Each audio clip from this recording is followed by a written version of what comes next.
Hi hello and welcome back to our channel Rekha మీ తెలుగు అమ్మాయి. అందరూ ఎలా ఉన్నారు? బాగున్నారా? సో మేము కూడా బాగున్నామండి. అండ్ ఐ హోప్ మీరు కూడా బాగున్నారని అనుకుంటున్నాను. సో ఇప్పుడు వచ్చేసి మీకు వన్ పాట్ పప్పు కర్రీ అనమాట. చాలా ఈజీగా త్వరగా చేసేసుకోవచ్చు. అలాగే మసాలా వడ అయితే చూపిస్తాను. చాలా సింపుల్ అండ్ త్వరగా చేసుకునేలాగా అనమాట. సో ఇప్పుడైతే ఫస్ట్ మనము కర్రీ ఎలా చేయాలో చూద్దాము.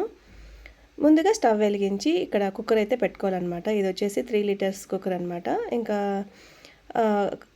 కుక్కర్ వేడెక్కిన తర్వాత ఆయిల్ వేసుకొని ఆవాలు ఇంకా ఎర్రగడ్డలు కూడా వేసుకొని మంచిగా వేయించుకోవాలి. ఎర్రగడ్డలు వేగిన తర్వాత టమాటా ముక్కలు అయితే వేసుకోవాలండి. ఇది వచ్చేసి ఒక్క టమాటా అయితే వేసాను. ఇంకా అలాగే ఎండుమిరకాయలు అనమాట. సో నేను వచ్చేసి ఎండుమిరకాయలతో చేస్తాను పప్పు కర్రీ అనేది చాలా బాగుంటుంది. సో ఇక్కడ వచ్చేసి బ్రింజల్ అనేది ఆప్షనల్ అండి, మీ ఇష్టము. నేను ఒక్కటి ఉన్నింది ఇంకా వేస్ట్ అయిపోతుందని పప్పులో వేసేస్తున్నాను. అయితే ఇంకా బ్రింజల్ వచ్చేసి అట్లా వేగాలన్నమాట. కలర్ అయితే చేంజ్ అవుతుంది. సో మీరు ఇక్కడ అబ్జర్వ్ చేయొచ్చు. అలా కలర్ వేగిన తర్వాత ఇంకా కరివేపాకు వేసుకున్నాను. తర్వాత ముందుగా కొంచెం సేపు నానబెట్టాను అనమాట కందిపప్పు.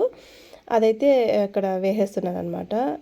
కందిపప్పు ఇట్లా వేసిన తర్వాత కొంతసేపు ఒక 1 or 2 మినిట్స్ అట్టి వేయించుకోవాలన్నమాట ఆయిల్లో. చూసారా, ఇలా వేయించుకున్న తర్వాత పసుపు అయితే యాడ్ చేస్తున్నాను. ఇక్కడ మీరు గుర్తుపెట్టుకోవాల్సింది ఏంటంటే సాల్ట్ అస్సలు వేయకూడదండి, ఉప్పు వేయకూడదు. తర్వాత చింతపండు వేసుకున్నాను. చిన్న లెమన్ సైజ్ అంత చింతపండు అయితే యాడ్ చేసుకున్నాను, ఎందుకంటే టమాటాలు కూడా వేసాం కదా. సో తగినంత చింతపండు యాడ్ చేసుకొని అలాగే తగినంత వాటర్ అయితే వేసుకోవాలండి. సో చూసారా, ఇక్కడ ఇంత వాటర్ అయితే వేసుకోవాలి. సో వేసుకున్న తర్వాత ఇంకా కుక్కర్ మూత పెట్టేసి మనము 4 విజిల్స్ అయితే పెట్టాలి. సో పప్పు కొంచెం నానిపోయింది కాబట్టి మనకు ఎక్కువ విజిల్స్ అయితే ఏం పట్టదు. సో ప్యారలల్గా రైస్ కూడా పెట్టేశాను. సో ఇక్కడైతే విజిల్స్ అయితే వచ్చేసాయండి. చూసారా, ఇక్కడ ప్యారలల్గా రైస్ పెట్టేశాను అనమాట. వైట్ రైస్కి కానీ సంగటికి కానీ చాలా చాలా బాగుంటుంది పప్పు అనేది. ఈ కర్రీ త్వరగా అయిపోతుందని మనం ఎక్కడైనా షాపింగ్కి వెళ్ళొచ్చినా త్వరగా చేసుకోవాలంటే ఇలాంటివి త్వరగా అయిపోతాయి అన్నమాట. సో 1 పాట్ కర్రీ అని చెప్పచ్చు. చూసారా, ఇలా అయితే బాయిల్ అయిపోయిందనమాట. ఇప్పుడు మనం వచ్చేసి పప్పు గుత్తి ఉంటుంది కదా, దాంతోపాటు ఇట్లా మెదిపేసినాం అనుకోండి, మంచిగా మెదిగిపోతుంది. అంతే అండి, ఇంకా మనం తాలింపు పెట్టాల్సిన పని ఏంలే. కొంచెం చిక్కగా ఉంటుంది కదా, కొంచెం పల్చగా రావాలి అంటే కొంచెం వాటర్ అయితే యాడ్ చేసుకోవచ్చు. కొంచెం తిక్కుగా కావాలనుకున్న వాళ్ళైతే కొంచెం తిక్కుగా పెట్టుకోవచ్చు అనమాట. సో నేను వచ్చేసి కొంచెం వాటర్ వేసి ఇట్లా, అంటే వాటర్ వేసాం కాబట్టి కొంచెం బాయిల్ చేస్తాను అనమాట. ఒక తెల్లు ఇలా తెల్లిన తర్వాత మనం అయితే ఇంకా కర్రీ సర్వ్ చేసుకోవడమే. ఇంక ఇట్లా కూరగిన్నెలోకి షిఫ్ట్ చేస్తాను అనమాట. అంతే అండి, కర్రీ అయిపోయింది. చాలా ఈజీ అండి, చాలా త్వరగా అయిపోతుంది. అయితే ఎప్పుడు ఇలానే చేస్తాను. సో ఇంకొచ్చేసి రైస్ పెట్టేసుకొని తింటున్నాం అనమాట. రైస్ వచ్చేసి నేను మీకు అంటే వాటర్ పెట్టి వంచుకుంటాం అనమాట. మేము వచ్చేసి ఎసరు పెట్టేసి ఇలా వంచుకుంటాము. కుక్కర్లో అయితే మోస్ట్లీ పెట్టను, ఎప్పుడు ఇలానే ఎసరు పెట్టేసి వంచేసుకుంటాను. ఫైనల్గా ఇక్కడైతే మేము కర్రీ పెట్టుకొని తింటున్నాం అనమాట. ఇది ఆఫ్టర్నూన్ అండి, సండే అనమాట. ఇది సండే అందరూ నాన్ వెజ్ తింటుంటారు, మేమైతే ఇట్లా వెజ్ తింటున్నాం అనమాట. నెక్స్ట్ వచ్చేసి మీకు ఇక్కడ వడ అయితే చూపిస్తానండి. పచ్చిశనగపప్పు వడ అయితే చాలా ఈజీగా చేసుకోవచ్చు. అందుకోసం ముందుగా మనకి ఒక మిక్సీ జార్ తీసుకుని అందులో తెల్లగడ్డలు, కొంచెం అల్లము, అలాగే పచ్చిమిరకాయలు ముందుగా ఒక 3-4 అవర్స్ నానబెట్టుకున్న పచ్చెనగపప్పు అయితే ఇక్కడ వేసుకుంటున్నాను.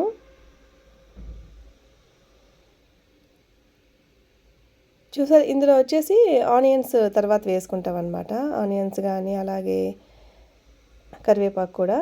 ఇక్కడ వచ్చేసి ఇలా చూపిస్తున్నాను కదండి, ఇలా మెదుపుకుంటే సరిపోతుంది. మరీ పేస్ట్ లాగా కాకుండా కొంచెం ఇలా నేను చూపిస్తున్న విధంగా కచ్చాబచ్చా బరకగా అనమాట ఇలా మనమైతే మిక్సీ పట్టుకోవాలి.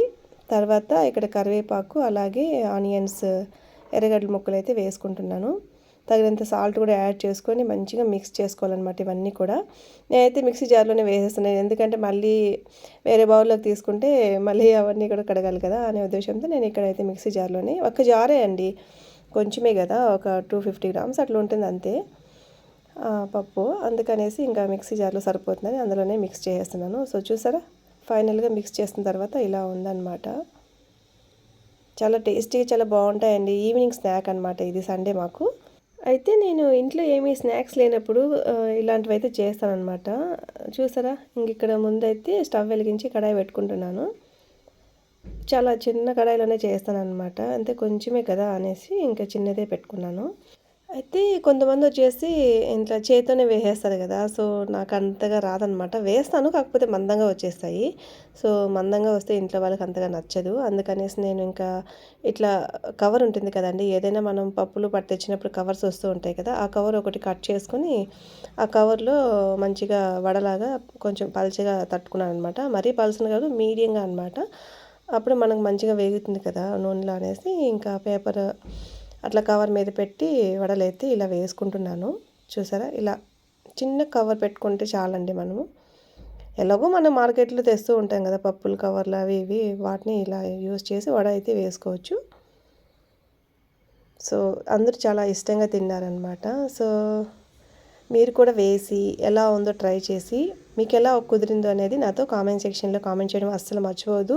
చాలా చాలా టేస్టీగా ఉంటాయి. సో, అదండి ఇవాల్టి వీడియో. సో, ఈ వీడియో నచ్చితే లైక్ చేసి సబ్స్క్రైబ్ చేయడం అస్సలు మర్చిపోవద్దు.